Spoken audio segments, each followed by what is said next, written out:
eu falo a gente, é o público geral que não é rubro-negro. A gente, quando observa essas crises no Flamengo, a gente olha e fala assim, pô, mas os caras que estão de sacanagem, mas estão em Nárnia. Porque, assim, o Flamengo vem você é um rubro-negro de uma geração recente agora, de 19 pra cá, que o ano que o Flamengo não ganhou nada, que foi agora, o Flamengo ganhou uma porrada de vice. Ou seja, bem ou mal, ele competiu. Sim, chegou. Era pra ter ganho pelo elenco que tinha, mas competiu. No próprio ano do Renato, você falou que não ganhou, de novo, foi vice da Libertadores, também vice brasileiro. Ou seja, o Flamengo tá sempre ou ganhando ou disputando. Isso é o sonho de consumo de qualquer torcedor. E aí causa uma certa estranheza, eu queria ouvir de um rubro-negro, assim, pô, cara, não é possível, os caras podem estar puto, tá chateado com uma coisa, mas, porra, ponto de crise, de ir lá no ninho, pichar e xingar. E aí eu tive uma discussão com um amigo meu primo, que é vascaíno também, e ele falou assim, cara, e aí a gente vai entrar no gancho do Marcos Braz aqui. Ah, esses caras são malucos, irmão. O dia que o Marcos Braz sair do Flamengo, eles vão sentir falta. Porque eu acho o Marquinhos um dirigente à moda antiga, é um cara que muito das contratações e do departamento passa por ele, tem defeito como todo mundo tem, mas eu vejo ele como um puta VP. O dia que o Marcos Braz sair do Flamengo, o rubro-negro vai sentir falta com o passar do tempo. Mas enfim, a gente não é rubro-negro, eles que têm a opinião deles pra lá. Mas a gente estranha um pouco assim, porra, cara, perdi uns títulos agora, pô, tô chateado, tô puto, mas pra crise. E aí era engraçado que assim, a mesma diretoria que vocês estão mandando embora, sai Marcos Braz, sai Landim, é a mesma diretoria que ganhou todos esses títulos que vocês se orgulham. Então tu não acha que essas crises do Flamengo são meio que exageradas, às vezes a galera passa um pouco do ponto? Eu acho que seria exagerada se o Flamengo não tivesse o elenco mais caro, se o Flamengo não pagasse salário em dia, se o Flamengo não faturasse 1 bilhão por ano, mais de 1 bilhão no ano passado, e esse ano já passou de 1 bilhão também, aí seria exagerado. Porque assim, eu vou te dar um exemplo. O que explica o Flamengo perder pro Olímpia da maneira que perdeu, mas oitava final de Libertadores? Futebol, imponderável. Não, beleza. Acontece. Não, acontece. É porque esse ano foi demais, foi o ano inteiro. Exatamente. Mas um jogo acontece. É, um jogo aconteceria, mas a gente ganha o primeiro jogo e toma virada. E começa o segundo jogo ganhando e você toma virada. Isso aí não tem explicação. O que explica você jogar fora 25 milhões de reais com o técnico durante o ano? É isso que vai deixando o torcedor irritado, entendeu? O que deixa o torcedor irritado é o Marcos Braz. Durante a campanha, ele foi num monte de entrevista, num monte de podcast, falou que o Flamengo iria contratar um jogador, queria tentar contratar um jogador a nível mundial. E não saiu nenhuma notícia do Flamengo tá tentando contratar nenhum jogador assim. Então, o torcedor, ele vai ficando chateado. Tipo assim, esse tipo de atitude. Uma coisa, e aí, com todo respeito ao Vasco, o Vasco. Não vou nem falar do Vasco, porque o Vasco agora é SAF. Uma coisa, vou falar do Fluminense. Seria o Fluminense, por exemplo, chegar numa final de Copa do Brasil ali, disputando com São Paulo e perder. Ou chegar numa oitava de final de Libertadores, perder.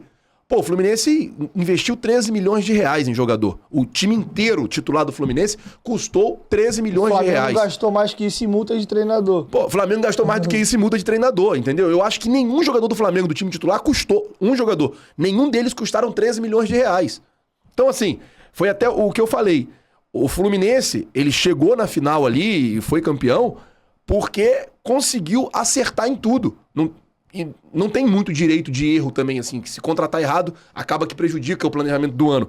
E o que irrita o torcedor do Flamengo é isso, assim, é o departamento de futebol que não tem contratado bem já há muito tempo, tem errado em contratação, essa questão de técnico, essa questão de, pô, o técnico veio errado, o técnico não deu certo, e falta de comando, e é jogador embalada, e é isso, e é aquilo. E aí começa a pipocar os problemas.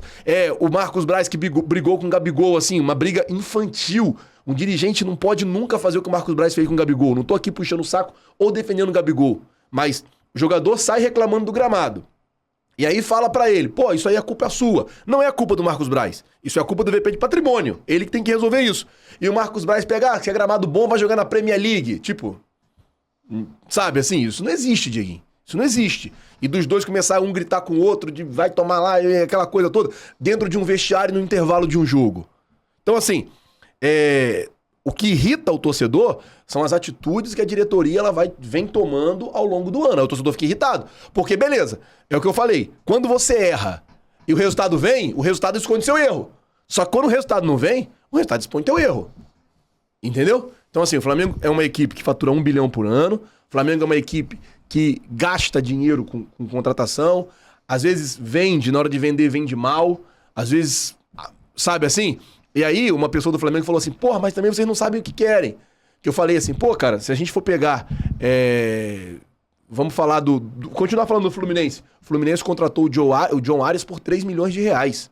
E o Flamengo pagou 80 no Cebolinha. Tipo assim, pega o ano do John Arias e pega o ano do Cebolinha. Aí uma pessoa do Flamengo falou assim pra mim, mas se a gente contrata o John Arias, vocês iam reclamar. Aí eu peguei e falei, não, porque vocês contrataram o Pablo Mari, que ninguém conhecia. E com 2 jogos do Pablo Mari, todo mundo tava aqui, ó. Parabéns à diretoria, ao scout que achou esse cara.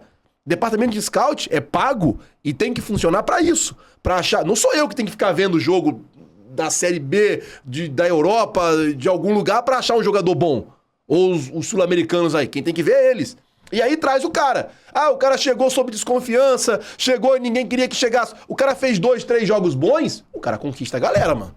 Então, assim, o Pablo Mari é a prova viva de que, se a gente trouxe jogadores desconhecidos, vocês vão reclamar. Realmente, num primeiro momento, todo mundo reclamou.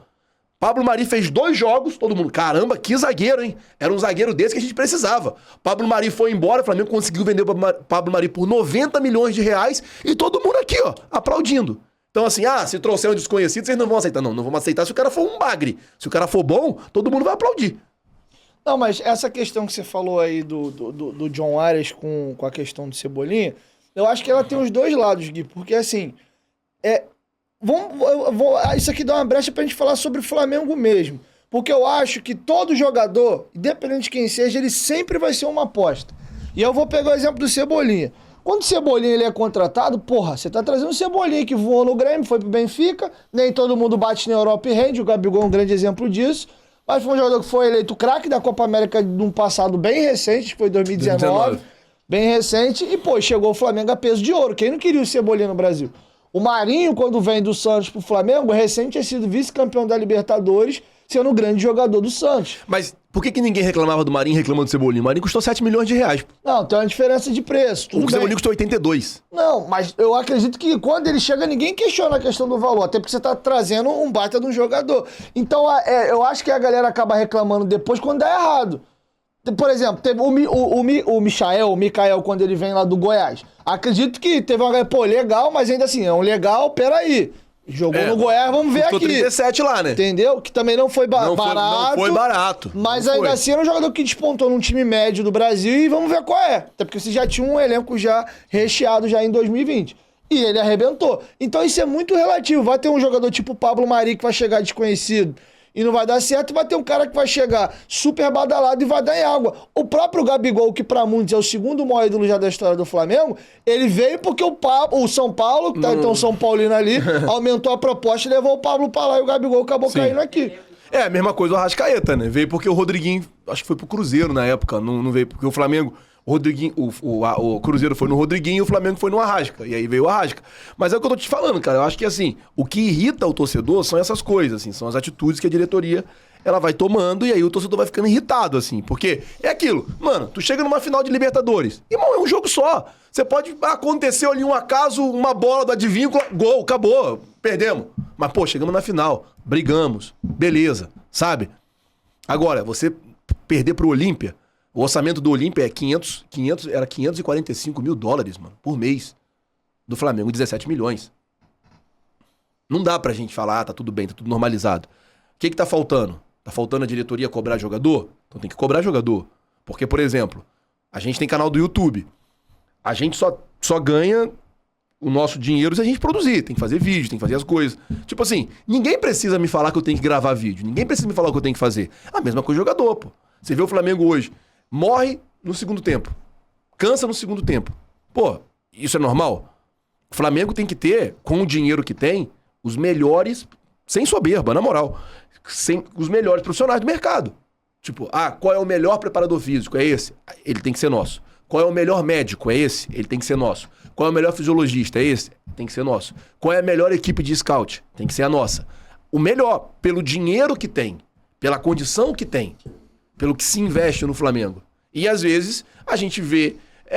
não é o que a gente vê no Flamengo. Não tô aqui desmerecendo os profissionais que lá trabalham, mas Tem muito disso. Então é isso que vai irritando o torcedor, isso que vai deixando o torcedor chateado, isso que vai deixando o torcedor irritado. Tipo assim, se você perde um jogo, mas perde competindo, se você empata, mas você empata competindo, beleza. Agora, você empata com o time cansando no segundo tempo, você empata. E aí você fica sabendo de um monte de coisa acaba que vaza na mídia e a crise ela vai só tomando corpo, entendeu?